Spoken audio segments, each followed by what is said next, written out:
Sentar, amados.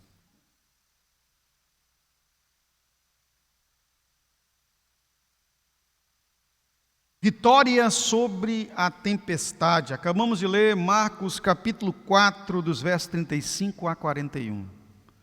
Os discípulos no verso 41, como narra, as escrituras perguntaram: quem é este que até o vento e o mar lhe obedecem? Nós sabemos, é Jesus o nosso Senhor, aleluia. Amém? Quem adora o Senhor e reconhece Ele como seu Deus, o Senhor Jesus, levante sua mão e diga glória a Deus. É o nosso Deus, é Ele.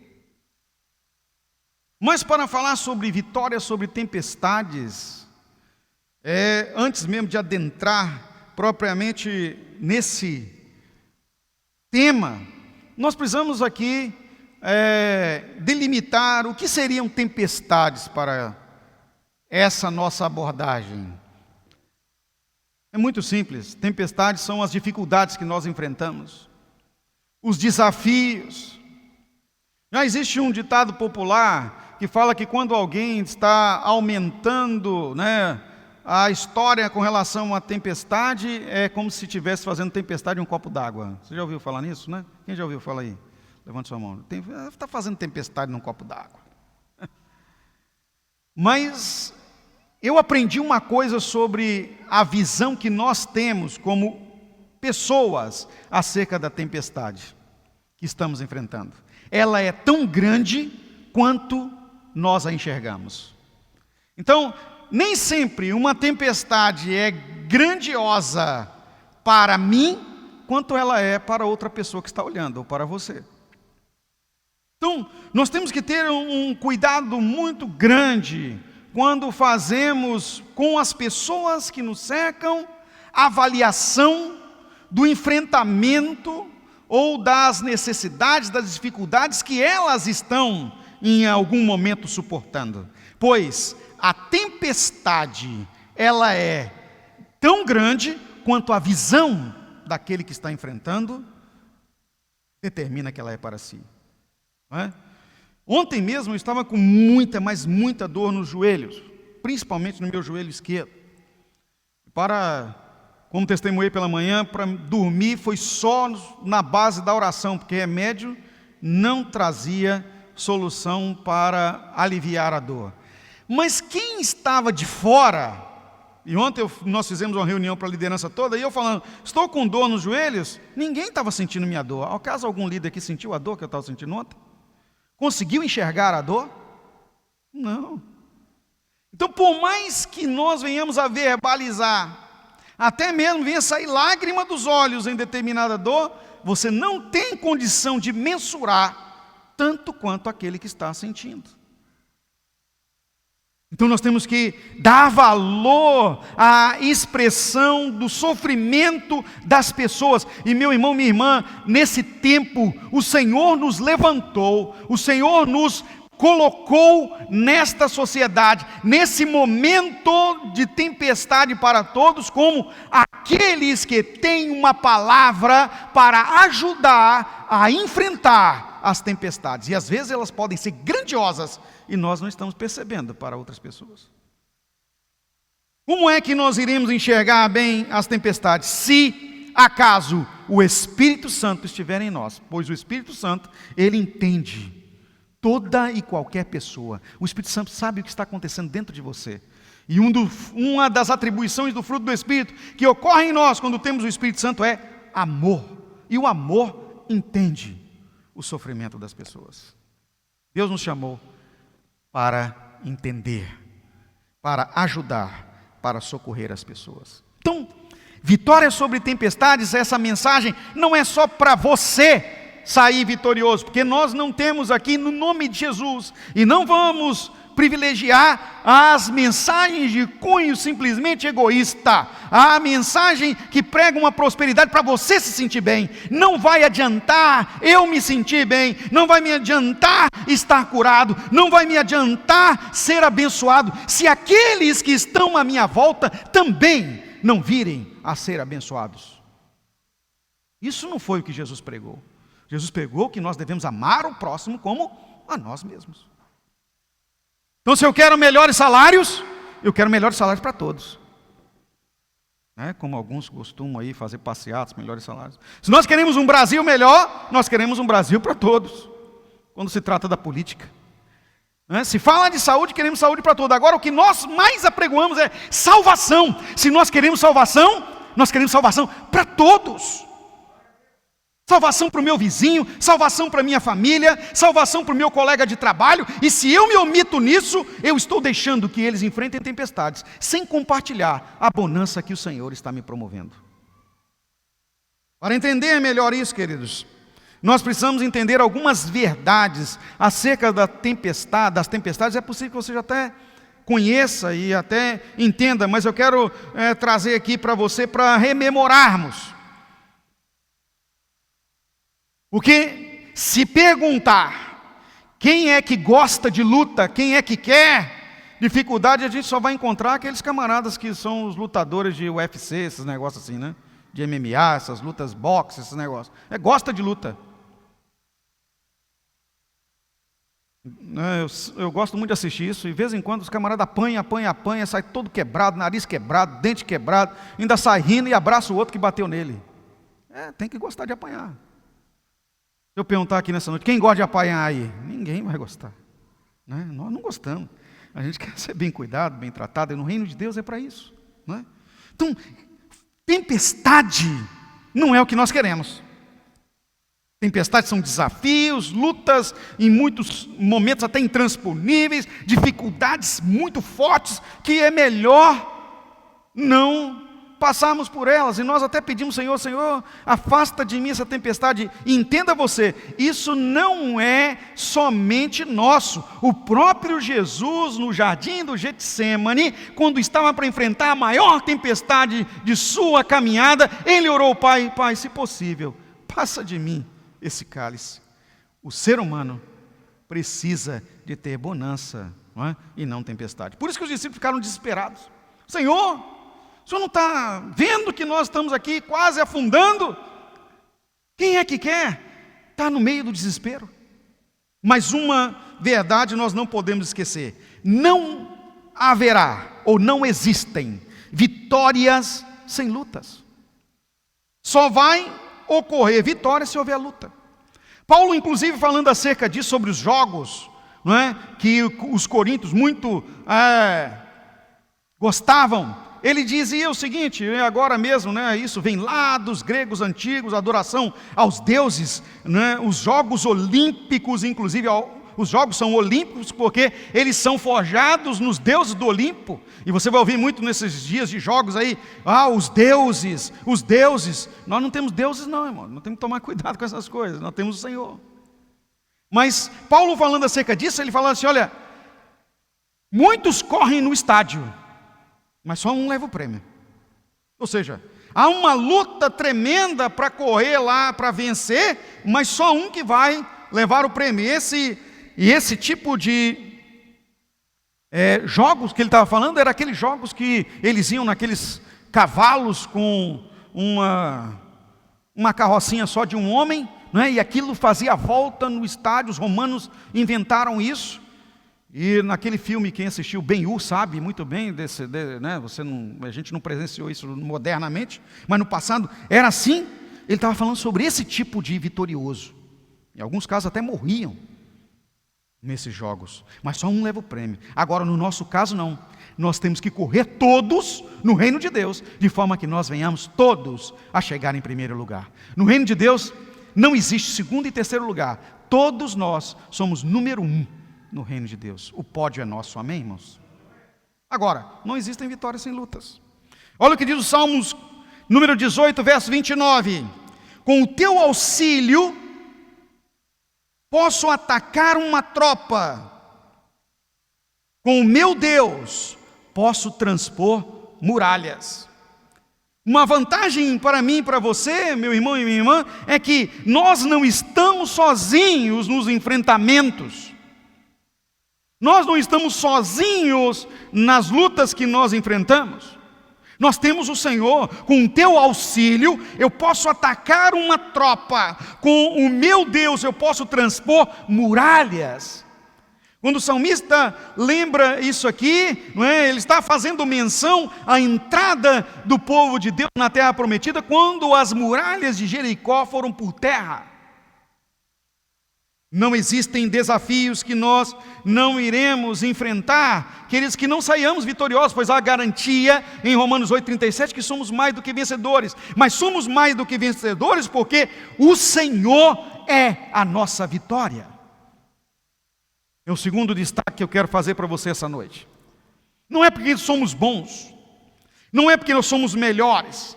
Nós o tempo todo enfrentamos lutas, mas é o Senhor que é a nossa vitória.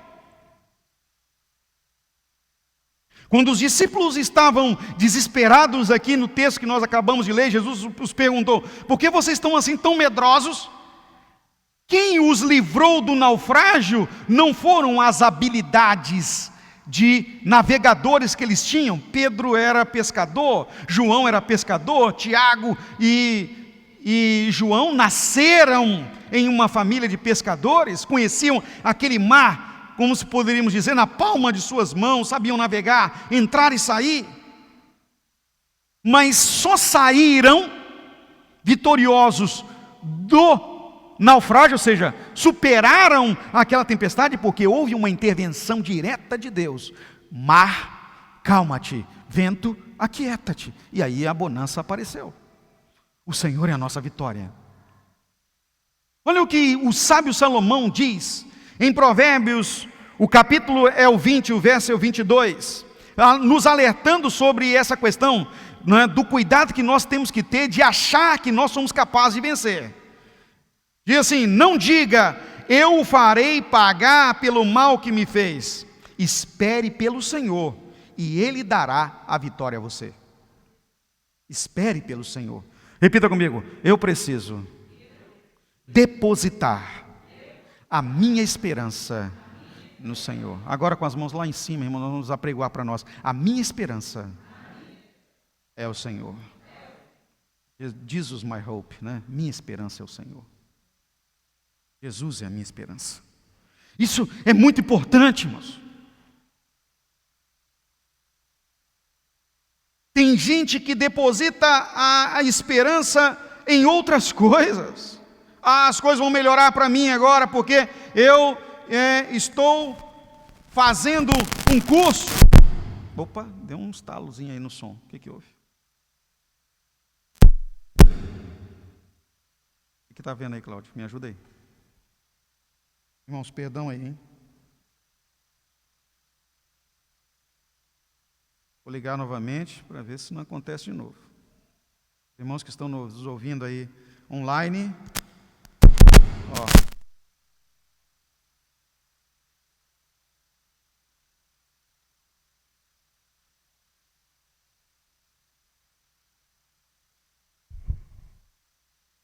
Amém. Peço perdão aos irmãos e vou recobrar aqui o raciocínio. Nossa esperança é o Senhor. E não são poucos que depositam a sua esperança no que não é o Senhor. Alguns depositam a esperança num futuro que está sendo construído, na sua capacidade acadêmica, nos seus estudos, ou então em uma empresa que está abrindo, em algum negócio, ou agora num relacionamento. Irmãos, tudo isso é passageiro, mas o Senhor é Pai da eternidade, aleluia. Não deposite a esperança naquilo que é perene. Nós temos que depositar a nossa esperança no que é para sempre. Então veja, o salmista diz no Salmo número 18, verso 35: tu me dás o teu escudo de vitória, tua mão direita me sustém, desces ao meu encontro para exaltar-me. Quando eu li esse texto, preparando essa mensagem, eu falei: glória a Deus, realmente nós não ficamos sozinhos em frente às tempestades, nos enfrentamentos, nós não estamos sozinhos, o Senhor está conosco. Levante sua mão e diga: glória a Deus, tu estás comigo, Jesus. E ele disse: eu não te abandonarei, jamais te deixarei. Deus está conosco. Como diz as Escrituras, Deus de Jacó é o nosso refúgio.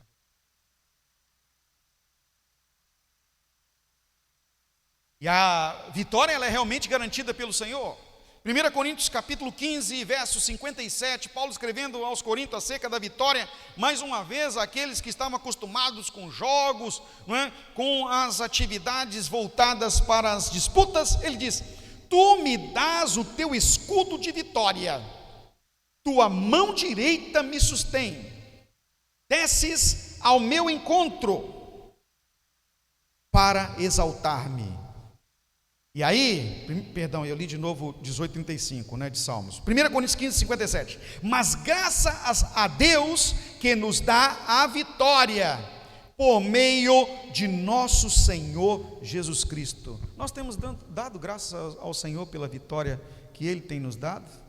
Louvado ao Senhor, realmente sendo gratos e apresentando honra pela vitória que Ele tem dado a nós. Nem sempre. Nós achamos que com a força do nosso braço, com a nossa capacidade. A palavra de Deus ainda nos alerta com relação a isso, não é? Nos Salmos de número 20, dos versos 7 a 8, que eu destaco no final dessa mensagem, que alguns confiam em carros, outros em cavalos. Pessoas estão confiando em muitas coisas, mas não no Senhor e nem o honrando pelas vitórias. Eu ouvi de uma pessoa, nesses dias, um empresário, passando muitas dificuldades, e eu estava dando assessoria jurídica a ele, e alguns reclamando, e aí então ele com muita dificuldade, mas com aquela fé de que iria superar, ele falou uma coisa e serviu para mim na hora. Eu falei: glória a Deus, Senhor, o Senhor usou este homem para falar comigo. Ele disse assim: a gente pode estar passando por tanta dificuldade, mas graças a Deus não está faltando comida na nossa mesa, nem roupa para a gente vestir, e principalmente saúde para continuar a lutar. Uau! É verdade. Graças ao Senhor. Ele não nos deixa, Ele não nos abandona, Ele está conosco. 2 Coríntios capítulo 2, verso 14, a palavra de Deus diz: mas graças a Deus que sempre nos conduz vitoriosamente em Cristo, e por nosso intermédio exala em todo lugar a fragrância do seu conhecimento. Repita comigo: graças a Deus. E aí Paulo diz aqui: Ele sempre nos conduz vitoriosamente. Irmãos, isso quer dizer o seguinte: há uma garantia de Deus para a nossa vitória. Tem um cântico antigo que eu gosto muito, é possível que vocês conheçam: segura na mão de Deus e vai. Quem conhece esse cântico? Não é? Nós precisamos disso. A nossa segurança é o Senhor. Segura na mão de Deus, segura na mão de Deus. Vamos cantar, gente? Vamos lá? Segura na mão de Deus, segura na mão de Deus, pois ela te sustentará. Não temas, segue adiante e não olhes para trás, mas segura na mão de Deus e vai. Ele diz: eis que eu te tomo pela mão direita e te digo: meu filho, eu te ajudo.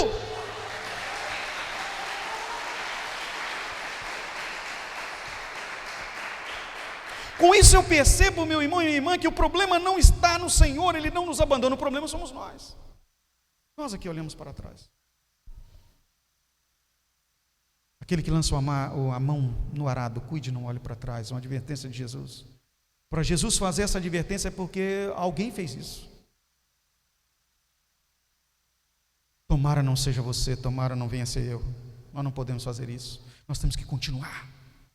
Segura na mão de Deus e vai. Pode vir o maior vendaval, Mas tem uma situação que pode fazer muita diferença na sua vida: é que a sua vida esteja sustentada em Cristo Jesus, a rocha.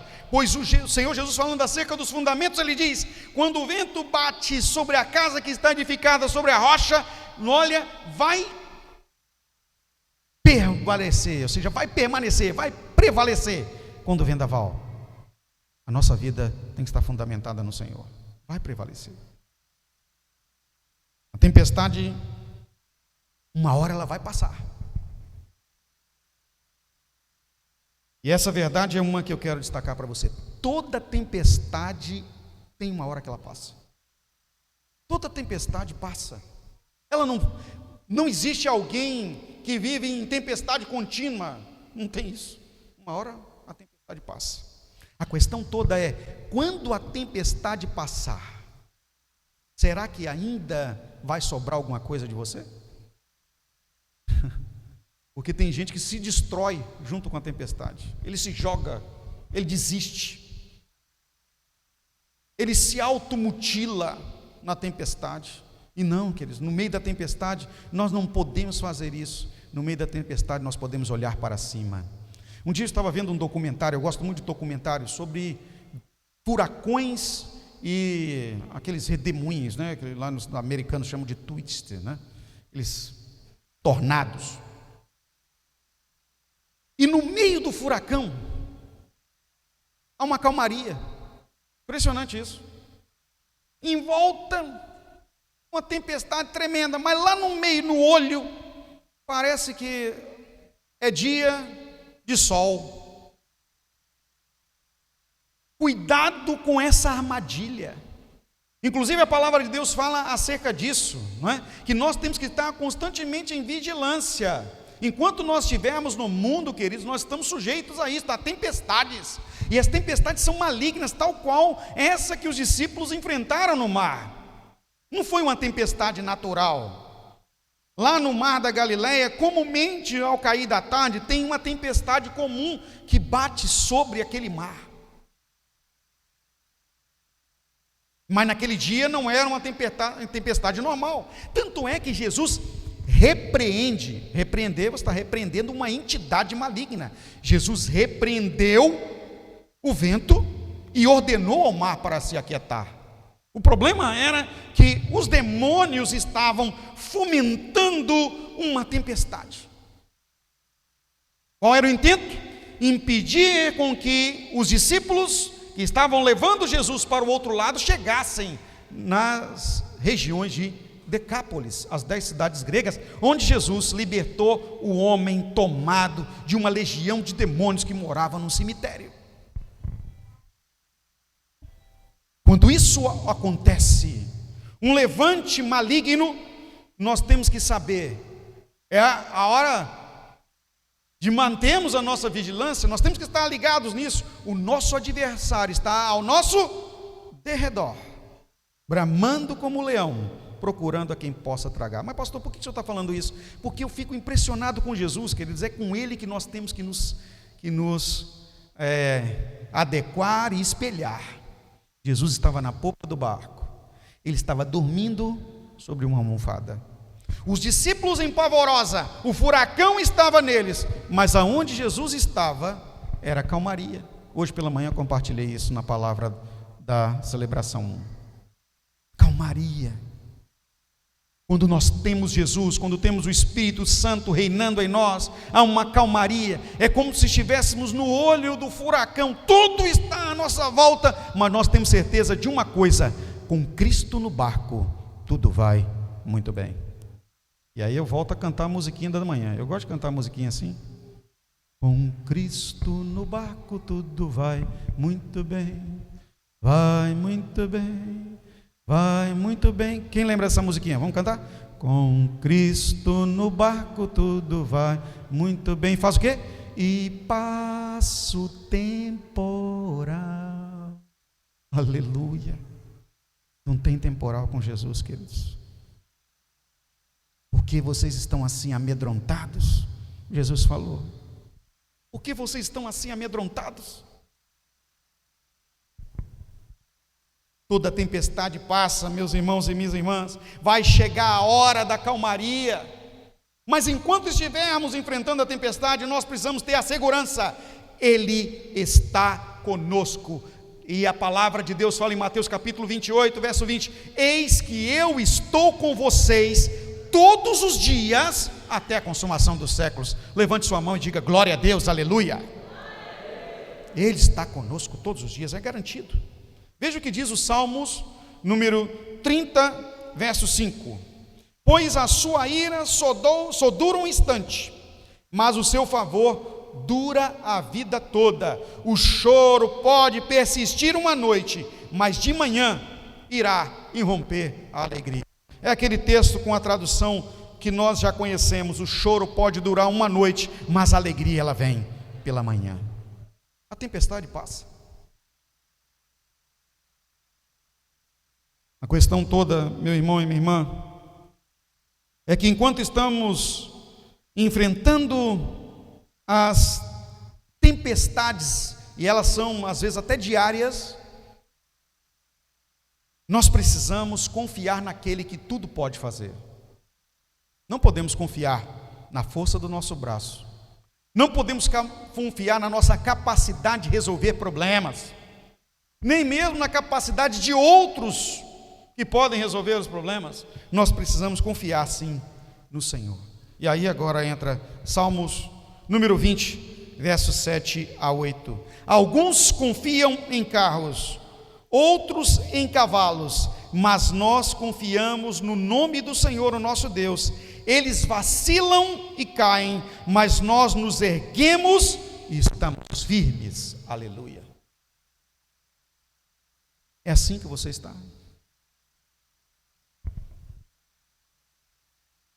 É a hora da reflexão que o Senhor Deus está nos oportunizando essa noite, neste culto que você veio para adorar o Senhor. Como é que está? Os vacilos é que têm tomado conta da sua caminhada, e os vacilos nos levam à queda, eles vacilam e caem, ou nós estamos na área da superação das tempestades, nós nos erguemos e estamos firmes? Deus nos chamou, queridos, para a superação, e eu gosto muito dessa palavra superação, é um esforço grande, é uma superação. É você se erguer quando tudo está dizendo para você ficar deitado, é você tomar posse da vitória quando tudo está ditando que é perda, é para você desanimar quando a visão do mundo seria mesmo desanimadora, é para você achar que não tem mais esperança da vida, pois o que está se apregoando é morte. Mas é preciso que nós nos ergamos e nos firmemos no Senhor, que é a nossa salvação. Isso só vai acontecer, queridos, por fé. Sem fé não iremos avançar. Tudo está dizendo o contrário, mas o Senhor está dizendo para você: se levante e avance. Foi como aconteceu com o povo de Israel, na beirada do mar, na beira do mar, nas praias pedregosas do Mar Vermelho. E no Mar Vermelho não tem areia, é pedra pura aquele negócio. Eu estive lá. Além de pisar naquele negócio que dói os pés para você chegar na água, além de ter Faraó atrás com o exército inteiro, montes nas laterais, e nada dizendo à frente que era para avançar, não tinha como atravessar o Mar Vermelho a nado. Mas Deus falou para Moisés: diga ao povo de Israel que marche. Não era uma loucura? Sim ou não? A gente vê o filme, irmão, o filme é mentiroso. Filme dos 10 mandamentos, negócio, mostra lá Moisés abrindo o mar, aí as pessoas viram o mar e foram. Não, eles partiram para marchar para dentro do mar, antes das águas se abrirem. Meu Deus! Antes, Não tem como, eram 800 mil homens, fora mulheres e crianças, mais de 1 milhão de pessoas. Não tem como de uma hora para outra falar para esse pessoal assim: vamos levantar e vamos marchar para dentro do mar.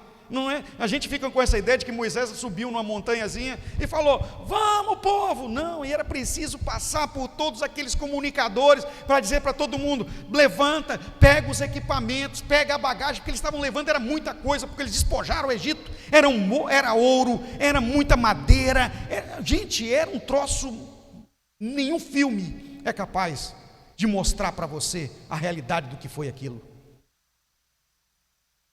Não tinha mar aberto, e Deus falou: diga ao povo que marche para dentro do mar.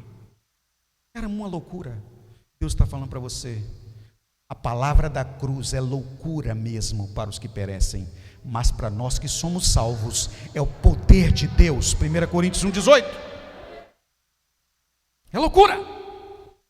Marche, fique de pé, fique de pé. E esse ficar de pé não é só fisicamente aqui no templo, mas é ficar de pé pela fé. Exerça, desperta-te, desperta, diz as Escrituras, tu que dormes, e levanta-te dentre os mortos e Cristo te esclarecerá. Põe a mão à altura do seu peito e compartilha com o Senhor, fala da verdade do seu coração. Que luta que você está enfrentando, que dificuldade é a que você está precisando superar? Sonhos não realizados, tão pequeno. Os nossos sonhos têm que ser os sonhos de Deus para a nossa vida, é a vontade de Deus, como diz Romanos capítulo 12, é a boa, perfeita e agradável vontade de Deus que nós temos que vivenciar. Para isso, nós temos que nos converter ao Senhor, abrir mão do egoísmo, do seu eu, das suas percepções pessoais, da sua visão curta, e olhar para o que Deus tem para você. E sabe, o que Deus tem para você é vitória sempre. Romanos 8,37. Todas essas coisas, sois mais do que vencedores. Oremos. Pai celeste, no nome do Senhor Jesus Cristo, esta noite, obrigado, Senhor, por ministrar a Tua palavra em nosso coração, Senhor.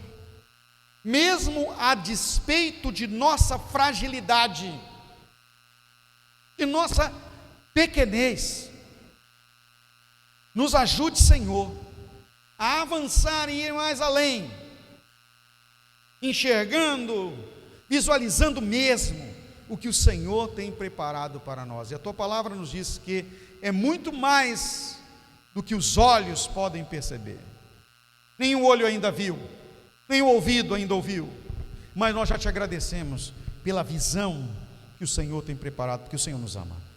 Obrigado por nos falar nessa noite.